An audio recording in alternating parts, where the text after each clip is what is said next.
जरा सोचो, तुम्हारी लाइफ में एक पैटर्न हमेशा रिपीट होता है। तुम एक सिचुएशन से निकलते हो पर कुछ महीने बाद फिर वही चीजें तुम्हारे सामने आ जाती हैं। नए लोग, नई जगह पर आउटकम वही पुराना। तुमने इसे 1000 बार देखा पर एक बार भी रुक कर ऑब्जर्व नहीं किया। और अजीब बात पता है, हर बार तुम्हें लगता है इस बार मैं कंट्रोल में हूँ। तुम डिसाइड कर रहे हो, तुम चूज कर रहे हो, तुम डायरेक्शन सेट कर रहे हो। लेकिन अगर तुम ऑनेस्टली अपने दिमाग में रिकॉल करो, जब भी तुमने कोई बड़ा डिसीजन लिया उस मोमेंट में तुम्हारी बॉडी में एक स्पेसिफिक फीलिंग फॉलो कर रही थी और वो फीलिंग तुम्हारी थी नहीं।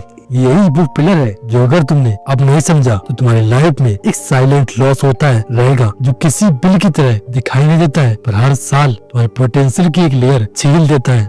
देखो केयरफुली, तुम जिस इंसान से बचना चाहते हो और अब माइंड उसी की तरफ क्वाइटली टिल्ट हो जाता है। टॉक्सिक लोग, wrong decision, time wasting habit, तुम सिर्फ अट्रैक्ट नहीं होते हो, तुम उनके पैटर्न के अंदर ऑलरेडी प्रोग्राम होते हो। और सबसे डिस्टर्बिंग पार्ट, ये प्रोग्रामिंग तुम्हारी नहीं है, ये तुम्हारे पेरेंट्स, सोसाइटी, फेलियर, सेम और वो छोटी छोटी ह्यूमिलेशन का मिक्स है जो तुमने लाइफ में फील की पर कभी प्रोसेस नहीं की थी। तुम्हारी चॉइसेस एक्चुअली तुम्हारी नहीं है, तुम्हारी माइंड एक इनविजिबल एल्गोरिथम फॉलो करता है जिसका तुम्हें खुद को भी पता नहीं। और अब मैं तुम्हें एक ऐसी चीज बताने वाला हूँ जो तुम्हारी लाइफ को ट्रांसफॉर्म करने वाली है। तुम जिस चीज को अपना इंस्टिंक्ट समझ करके फॉलो करते आ रहे हो वो इंस्टिंक्ट नहीं है, वो एक लेफ्ट ओवर सर्वाइवल रिस्पॉन्स है जो तुम्हारी करंट लाइफ में बिल्कुल बेकार है पर तुम्हारी आइडेंटिटी उसके अराउंड ही बनी हुई है। अगर तुमने नेक्स्ट पार्ट में इस पिलर के कोर नहीं समझे तो तुम जितनी भी मेहनत कर लो तुम्हारी लाइफ में चेंजेस सरफेस लेवल ही रहेंगे। पर अगर तुमने समझ लिया तो तुम्हारी अपनी डेस्टिनी यही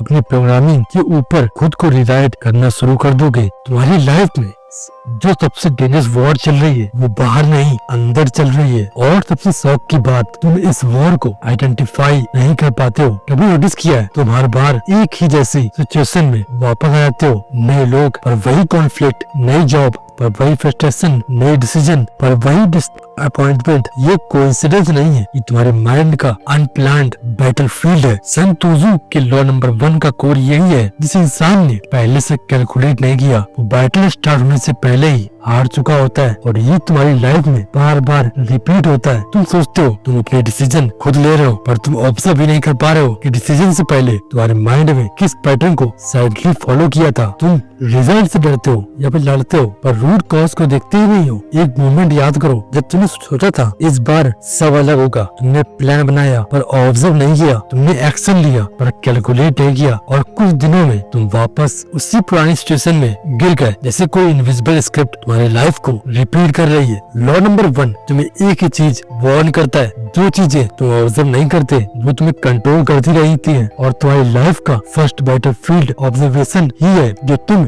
स्किप करते आ रहे हो। पार्ट 1 का जो सिंपल नहीं है, ब्रूटल है। तुम्हारी मेजॉरिटी प्रॉब्लम एक्शन की वजह से नहीं, अनप्लान्ड, अनऑब्जर्व्ड माइंड की वजह से होती है। तुम बैटलफील्ड में तभी हार गए थे जब तुमने उस बैटलफील्ड को देखना ही नहीं चाहा। अगर तुमने ये पिलर नहीं समझा तो तुम हर बैटलफील्ड में चाहे कितनी मेहनत कर लो तुम्हारे माइंड तुम्हें वही वाली आउटकम नहीं दे पाएगा जिसे तुम एक्सेप्ट कर रहे थे कि मैं ये हिट करूंगा। पार्ट 2 में लॉ नंबर 1 का नेक्स्ट लेयर रिवील करूंगा, कैसे तुम्हारा माइंड बिना तुम्हारे जानने के हर डिसीजन पहले ही साइडली डिसाइड कर रहा है। तुम सोचते हो डिसीजन बैटलफील्ड बनते हैं पर सन त्सू के हिसाब से डिसीजन तो उस मूवमेंट से पहले ही डिसाइड हो चुका है होता है जब तुमने सिचुएशन को ऑब्जर्व नहीं किया। और उससे डार्क ट्रूथ ये है, तुम्हारा माइंड हर चॉइस से पहले क्वाइटली एक कैलकुलेशन करता है जिसका तुम्हें खुद को भी नहीं पता होता है। कभी नोटिस किया है तुम एक ही जैसी गलती बार बार क्यों रिपीट करते हो? वो गलती तुम्हारी नहीं है, वो कैलकुलेशन का पैटर्न है जो तुम्हारे अंदर इतना पुराना है कि तुमने उसे इंस्टिंक्ट समझने लगते हो। सन त्सू के लॉ नंबर 1 में एक ब्रूटल लाइन है, victory belongs to the one who calculate more. और तुम कैलकुलेट नहीं करते हो, तुम बस रिएक्ट करते हो। इमेजिन करो हर सिचुएशन में तुम्हारा माइंड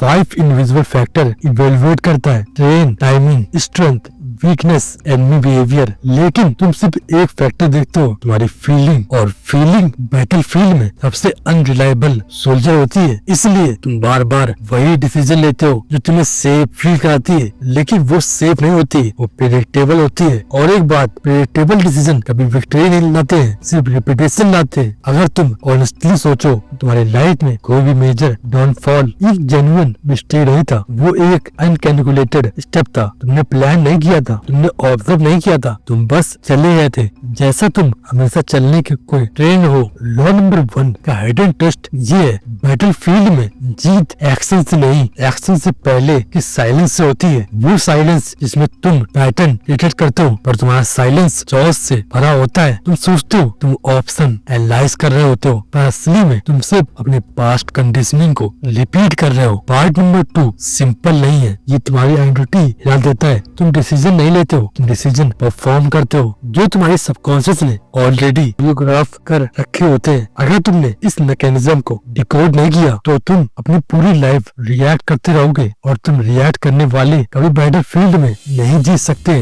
पार्ट नंबर 3 में मैं तुम्हें वो फॉर्मूला दूंगा जिसे सन त्सू कहते हैं, the outcome of any war can be predicted before the war even begin. Sun Tzu बोलते हैं, the result of any battle can be known before the battle is even fought. और ये line जितनी simple लगती है उतनी डरावनी है, सच्चाई होल्ड करती है। क्योंकि इस मूवमेंट में एक बात तुम्हें समझनी पड़ेगी, तुम्हारी लाइफ में जो आउटकम होता है वो तुम्हारे एक्शंस के वक्त डिसाइड नहीं होता, वो एक्शन से पहले ही लॉक हो चुका होता है। तुम सोचते हो अनप्रेडिक्टेबल है पर नहीं, आउटकम प्रेडिक्टेबल है। अनप्रेडिक्टेबल सिर्फ तुम हो, अनप्रिपेयर्ड, अनऑब्जर्वेंट, अनकैलकुलेटेड। लॉ नंबर 1 के हिसाब से तुम्हारा माइंड 5 इनविजिबल कैलकुलेशन करता है, तुम उनको कॉन्शियसली इग्नोर कर देते हो। इसलिए हर वॉर तुमसे जीत ली जाती है। इनविजिबल कैलकुलेशन नंबर 1, तुम कभी ग्राउंड चेक नहीं करते हो, बिना समझे इन्वॉल्वमेंट में जंप कर जाते हो, फिर सोचते हो रिजल्ट अनफेयर है। इनविजिबल कैलकुलेशन नंबर 2, तुम सोचते हो तुम लोगों से लड़ रहे हो पर असली एनिमी तुम्हारे सबकॉन्शियस हैबिट्स है जो तुम्हें हर बार तुम्हें वही आउटकम ला के देती है उसका तुम अनएक्सपेक्ट कर रहे थे। इनविजिबल कैलकुलेशन नंबर 3, तुम ओवर एस्टिमेट करते हो अपनी विल पावर को और अंडर एस्टिमेट करते हो अपनी वीकनेस को। इस मिसमैच की वजह से तुम वॉर में इंटर होते ही ऑलरेडी एग्जॉस्टेड होते हो। इनविजिबल कैलकुलेशन नंबर 4, तुम अपने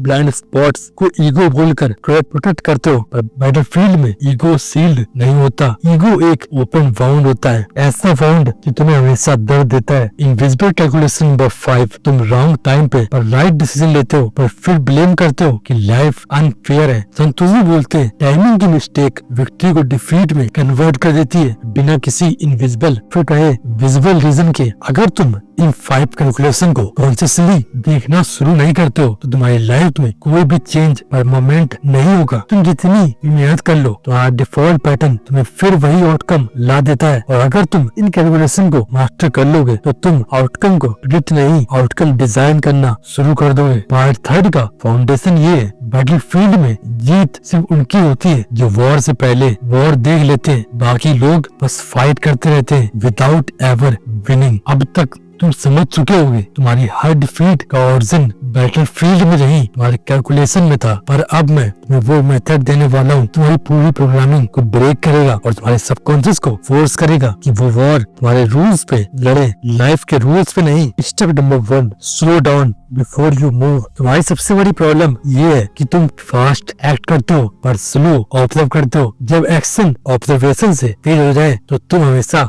गलत वॉर में उतरते हो। सन त्सू बोलते हैं, speed without clarity is suicide, और तुम वही करते हो। जल्दी डिसीजन आते हैं, लेट अवेयरनेस होती है। स्टेप नंबर 2, आइडेंटिफाई और रिपीटिंग एनिमी। तुम सोचते हो एनिमी लोग होते हैं पर तुम्हारी लाइफ का सबसे कंसिस्टेंट एनिमी तुम्हारी रिपीटिंग बिहेवियर है। जो प्रॉब्लम तुम बार बार अटैक करती है वो तुम्हारी रियल एनिमी है। नाम का फर्क हो सकता है लेकिन पैटर्न वही रहेगा। Step number 3, break the first reaction. तुम्हारा पहला रिएक्शन हमेशा तुम्हारी कंडीशनिंग का प्रोडक्ट होता है। अगर तुम्हारा पहला रिएक्शन सेम रहा तो तुम्हारा आउटकम भी सेम ही रहेगा। लॉ नंबर 1 का डीपेस्ट सीक्रेट ये, he who control his first instinct control the entire war. और तुम्हारा इंस्टिंक्ट तुम्हें हमेशा उस डायरेक्शन में ले आता है जहाँ तुम पहले हार चुके होते हो। Step number 4, choose the opposite move. जब तुम्हारा माइंड कुछ कह रहा हो रुक कर उसका अपोजिट सोचो, क्योंकि तुम्हारा माइंड सेफ नहीं है, फैमिलियर डिसीजन लेता है और फैमिलियर डिसीजन ही डिफीट का बर्थ प्लेस है। अपोजिट रिएक्शन का मतलब है तुम पैटर्न को ब्रेक कर रहे होते हो। जहाँ से पैटर्न ब्रेक होते हैं वहाँ से न्यू आउटकम प्रोड्यूस होते हैं। Step number 5, delay the decision window. Her decision का अपना डेथ ट्रैप होता होता है इम्पल्स। तुम इम्पल्स को अगर 10 सेकंड रोक लो, तुम्हारा माइंड अपनी पूरी स्क्रिप्ट से बाहर आता है। सन त्सू का भी यही कहना है, जो इंसान डिसीजन को डिले करता है वो बैटल फील्ड को कंट्रोल कर लेता है। तुम सोचते है तुम हर ओवर में हार से जाते हो क्योंकि तुम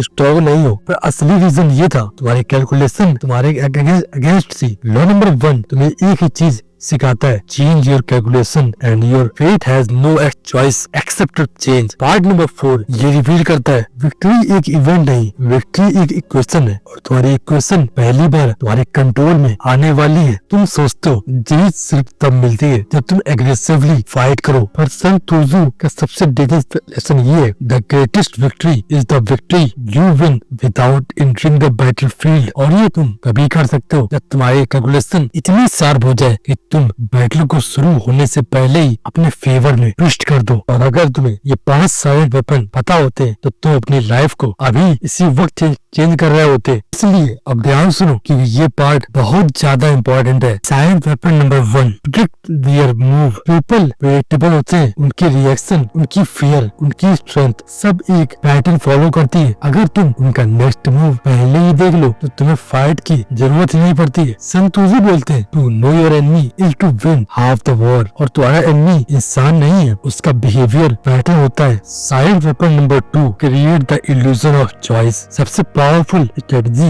ये नहीं है कि तुम लोगों को कंट्रोल करो, बल्कि उन्हें ये फीलिंग दो कि वो अपने डिसीजन खुद ले रहे हैं, जबकि असली में तुमने उनके ऑप्शन ही डिजाइन किए होते हैं। जिस बैटल फील्ड का मैप तुम बनाते हो वही बैटल फील्ड में दूसरे लोग अल्टीमेटली हार जाते हैं। Silent weapon number 3, attack their plan not their strength. हर इंसान अपने स्ट्रेंथ में कॉन्फिडेंट होता है, पर तुम उनके प्लान को क्वाइटली डिस्टॉर्ट कर दो तो वो खुद कंफ्यूज सोल्जर की तरह बिहेव करेंगे। प्लान कोलैप्स हो जाएगा तो स्ट्रेंथ बेकार हो जाती है। ये लॉ नंबर 1 की साइलेंट किल टेक्निक है। Silent weapon number 4, let them burn their own energy. तुम्हारे अपोनेंट चाहे लाइफ हो, सिचुएशन हो या लोग, सब एक कॉमन मिस्टेक करते हैं, वो जल्दी रिएक्ट करते हैं और जिसे जल्दी रिएक्ट करना पड़ता है वो अपनी एनर्जी हमारे फेवर में वेस्ट करता है। तुम सिर्फ वेट करो, ऑब्जर्वेशन और सील्ड है रिएक्शन उनका downfall. Silent weapon number 5, control the beginning and the end control itself. Sun Tzu का फाइनल ट्रूथ ये, he control determines the beginning controls the ending. अगर तुम शुरुआत को सेव कर लो, इन्वायरमेंट, टाइमिंग, एक्सपेक्टेशन, तो आउटकम तुम्हारे अगेंस्ट जा ही नहीं सकता। बैटल फील्ड में सब लोग आउटकम को चेज करते हैं, पर विनर वो होता है जो बिगिनिंग को डिजाइन करता है। अब ध्यान सुनो, तुम्हारी लाइफ में जितनी भी अननेसेसरी फाइट थी वो इसलिए हुई थी क्योंकि तुम बिना मैप के बैटल फील्ड में गए थे। लॉ नंबर 1 का अल्टीमेट मास्टरी ये, फाइट को अवॉइड मत करो, फाइट को इररिलेवेंट बना दो। जब तुम साइलेंट कैलकुलेशन, साइलेंट ऑब्जर्वेशन और साइलेंट पोजीशनिंग सीख जाते हो तब तुम जीत भी साइलेंटली ही पाते हो। People think victory is loud, पर असली जीत हमेशा क्वाइट होती है। अगर तुम यहाँ तक पहुँच गए हो तो एक चीज ऑलरेडी चेंज हो चुकी है, तुम अब वो इंसान नहीं हो जो हर बैटल में बिना सोचे दौड़ पड़ता है। तुमने अब वो चीजें देख ली है जो 99% लोग अपनी पूरी लाइफ में नहीं देख पाते। वो वॉर के अंदर तो आते हैं और जीत ऑब्जर्वेशन में ही अटक जाते हैं। तुमने एक साइलेंट स्किल अनलॉक की है जो इंसान को डेंजरस बना देता है बिना उसकी आवाज उठाए। तुम अब रिएक्ट नहीं करते हो, तुम कैलकुलेट करते हो, तुम वेट नहीं करते हो, तुम ऑब्जर्व करते हो, तुम प्रूव नहीं करते हो, तुम डिजाइन करते हो। ये सिर्फ छोटा नहीं है, ये एंटिटी का डीएनए चेंज है। अब तुम वो इंसान हो जिसके लिए आउटकम रैंडम नहीं लगते हैं। तुम पहले पैटर्न देख लेते हो और फिर बैटल फील्ड डिसाइड करते हो कि तुम्हें आज लड़ना भी है या दूसरे को अपने आप ही हारने देना है। तुम्हारा काम माइंड अब उनके लिए थ्रेट है, तुम्हारी साइलेंस अब उनके लिए वार्निंग है, तुम्हारी क्लैरिटी अब उनके लिए कंफ्यूजन बनने वाली है। सन त्सू कहते हैं, द